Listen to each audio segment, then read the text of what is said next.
Histoire et mélodie vous proposent Pierre et le loup de Serge Prokofiev. Un beau matin, Pierre ouvrit la porte du jardin et s'en alla dans les prés verts. Sur la plus haute branche d'un grand arbre était perché un petit oiseau, ami de Pierre.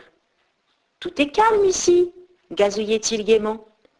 Un canard arriva bientôt en se dandinant, tout heureux que Pierre n'ait pas fermé la porte du jardin. Il en profita pour aller faire un plongeon dans la mare, au milieu du pré. Apercevant le canard, le petit oiseau vint se poser sur l'herbe, tout près de lui. « Mais quel genre d'oiseau es-tu donc qui ne sait voler ?» dit-il en haussant les épaules. À quoi le canard répondit « Quel genre d'oiseau es-tu qui ne sait pas nager ?» Et il plongea dans la mare. Ils discutèrent longtemps, le canard nageant dans la mare, le petit oiseau voltigeant au bord. Soudain, quelque chose dans l'herbe attira l'attention de Pierre. C'était le chat qui approchait en rampant. Le chat se disait « L'oiseau est occupé à discuter. Je vais en faire mon déjeuner. » Et comme un voleur, il avançait sur ses pattes de velours. « Attention !» cria Pierre. Et l'oiseau aussitôt s'envola sur l'arbre, tandis que du milieu de la mare, le canard lançait au chat des coins-coins indignés. Le chat rôdait autour de l'arbre en se disant « Est-ce la peine de grimper si haut ? Quand j'arriverai, l'oiseau se sera envolé. » Tout à coup, grand-père apparut. Il était mécontent de voir que Pierre était allé dans le pré. « L'endroit est dangereux. Si un loup sortait de la forêt, que ferais-tu » Pierre ne fit aucun cas des paroles de son grand-père et déclara que les grands garçons n'avaient pas peur des loups.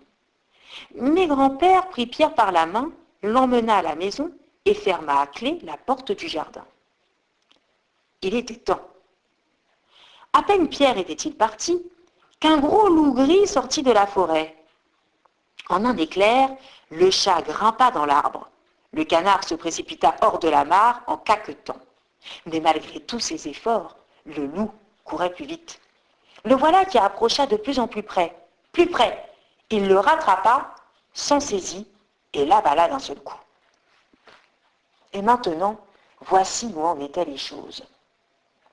Le chat était assis sur une branche, l'oiseau sur une autre, à bonne distance du chat, bien sûr, tandis que le loup faisait le tour de l'arbre et les regardait tous deux avec des yeux gourmands. Pendant ce temps, derrière la porte du jardin, Pierre observait ce qui se passait sans la moindre frayeur. Une des branches de l'arbre, autour duquel tournait le loup, s'étendait jusqu'au mur. Pierre s'empara de la branche, puis monta dans l'arbre. Alors, Pierre dit à l'oiseau « Va voltiger autour de la gueule du loup, mais prends garde qu'il ne t'attrape. » De ses ailes, l'oiseau touchait presque la tête du loup qui sautait furieusement après lui pour l'attraper. Oh, que l'oiseau agaçait le loup, et que le loup avait envie de l'attraper. Mais que l'oiseau était bien trop adroit, et le loup en fut pour ses frais.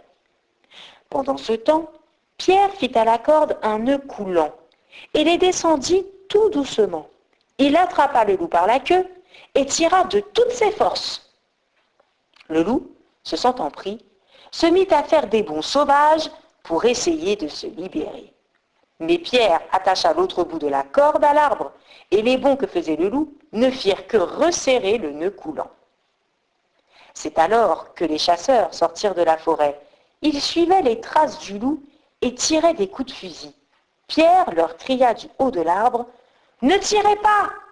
Petit oiseau et moi, nous avons déjà attrapé le loup.